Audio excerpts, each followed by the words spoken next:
Bonjour à tous, donc aujourd'hui on va voir comment faire pour encoder un DVD. Alors en discutant, je me suis aperçu que beaucoup de personnes rencontrent des difficultés pour lire leur DVD comme ils le désirent. Donc je leur suggère alors d'encoder leur DVD pour pallier un certain nombre de problèmes. Alors encoder c'est quoi? Ripper, encoder, extraire, copier, convertir, transcoder, en fait c'est des synonymes pour signifier le fait de transformer le contenu d'un DVD en un fichier informatique lisible n'importe où. Alors pourquoi faire? Bien, les avantages, avoir une copie de sauvegarde de son support DVD, c'est quand même intéressant. Un DVD rayé, ça ne se lit plus ou alors ça se lit très mal. Si le lecteur DVD est en panne, on ne peut plus visionner le contenu et c'est assez fragile, mine de rien, c'est déjà arrivé d'avoir des lecteurs DVD qui sont plus capables de lire grand chose. De perdre des DVD, ça m'est arrivé aussi. Ne plus se promener avec ses DVD et disposer de sa vidéothèque sur un disque dur ou un disque dur externe ou une clé USB, c'est très pratique aussi. La mise en lecture est beaucoup plus rapide, il y a moins de temps de chargement avec un fichier encodé et la vitesse de lecture est accrue. Donc s'affranchir des problèmes de DVD crypté aussi qui empêchent la lecture sur PC, ça arrive aussi. Alors il y a quelques inconvénients. Encoder un DVD ça demande un peu de temps. Encoder un DVD ça demande aussi des connaissances, mais ce tutoriel vidéo va y pallier. Alors attention aussi à l'aspect légal de cette opération, on n'a pas le droit de faire n'importe quoi non plus. Alors je vais vous présenter un outil qui s'appelle nBreak. Alors c'est un logiciel de transcodage vidéo. Ce logiciel de copie de DVD vidéo est capable de convertir d'un coup un DVD en un fichier vidéo unique, ce qui est assez intéressant. Il permet aussi de compresser facilement vos fichiers vidéo trop volumineux. Il est libre, gratuit et multiplateforme. Ça veut dire qu'il marche sous Linux, sous macOS et Windows. Donc de plus, il est disponible en français. Alors pour le télécharger, on peut le récupérer ici sur le lien. Donc sur internet, on peut le récupérer à cette adresse-là. Et vous voyez, donc disponible pour Mac, Windows et Linux. Alors on va passer par un exemple, ça sera le plus simple. Donc j'ai inséré dans mon lecteur DVD de mon PC un DVD, c'est le film Le Dictateur avec Charlie Chaplin. Donc on va aller l'ouvrir, ouvrir un disque, DVD et lire. Donc voilà la page d'accueil en fait du DVD. Donc il y a plusieurs versions sur ce DVD. Une version anglaise, 5 points, sous-titre français, version anglaise mono, sous-titre français, version française mono. On va prendre celle-ci par exemple. Voilà, et je lance le film. Donc le film se lance, très bien. Voilà.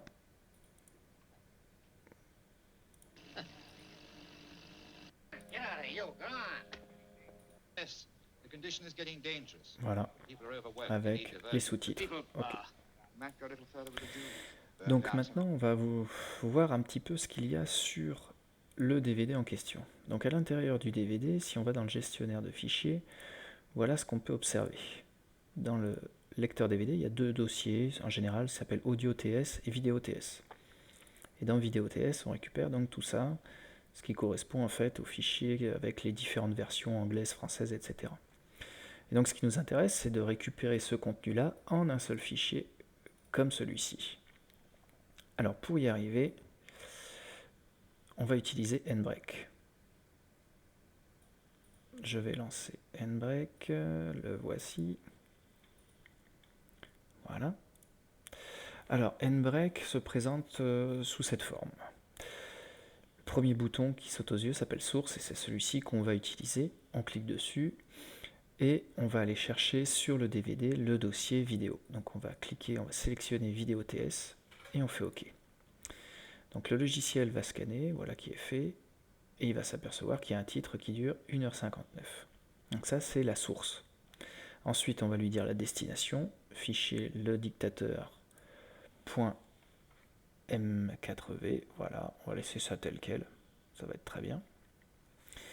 Et on a ici donc plusieurs options avec là toutes les informations sur le codec, enfin tout un tas de choses, la résolution, bon on passe.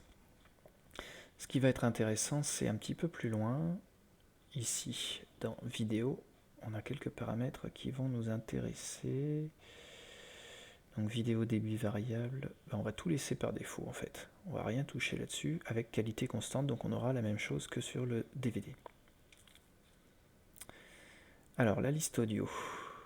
La liste audio, il a détecté qu'il y avait une version anglaise en 5.1, ben c'est la première effectivement. Et on va cliquer sur le bouton ajouter tout.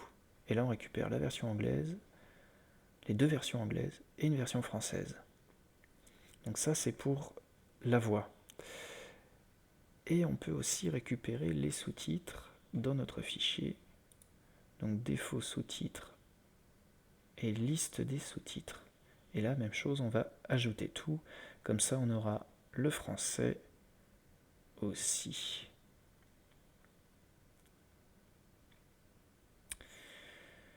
Une fois qu'on a fait ça, eh bien, on appuie sur démarrer. Et on démarre l'encodage. Donc ça peut prendre un certain temps. Je vais mettre la vidéo en attente, parce qu'on en a pour environ 14 minutes. Voilà. Il va, ouais, peut-être même un peu plus. Donc là, il est en train de calculer tout le film, image par image, et il va donc transformer tous les fichiers du DVD en un seul fichier. Je fais une pause, et je reprends tout de suite après. Voilà, donc l'encodage est terminé. Eh bien, il n'y a plus qu'à vérifier le résultat. Donc le fichier s'appelle le dictateur, il est dans le dossier vidéo. Eh bien, allons le voir tout de suite. Le dictateur, le voici. Je le lance.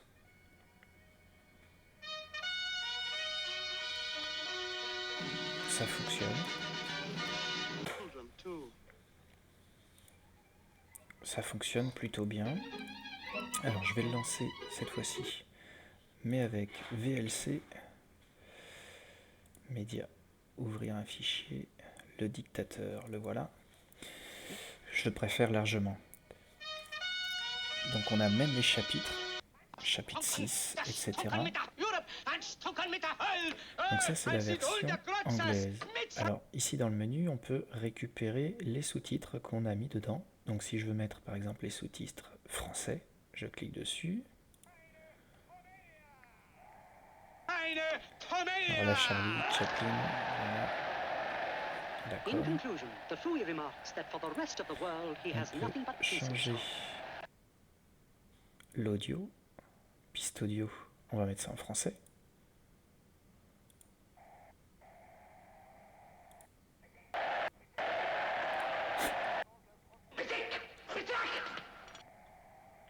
Il manque un profond désir de paix.